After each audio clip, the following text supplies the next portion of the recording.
Muuqaalkan waxaan kugu tusi doonaa sida loo badsado TikTok followers.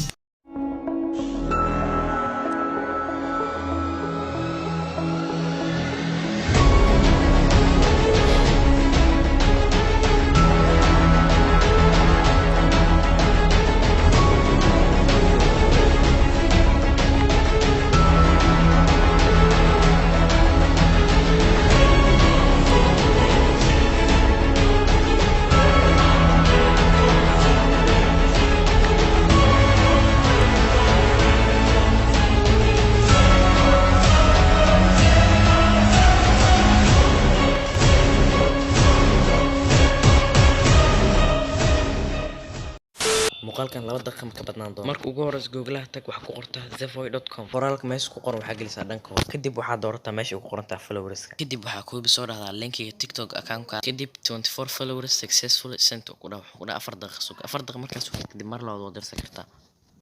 followers-ka aad dirsatay inay sax yihiin in kale waxaa koobi kartaa TikTok account-kaada. Markaad dib ugu laabatid meesha ku fiirin kartaa. Hadda aniga waa kasoo waa la soo diray 24 mar hore aad dirsatay 24 kale gadaal laga soo diray. Hadda markii saddexaad aad dirsaday marway 4 daqiiqo sugo dhahay. kadib waa sugay daqiiqada markay dhamaan kadib 30 sakan ilaa ay ka dhamaanayso waa sugaa.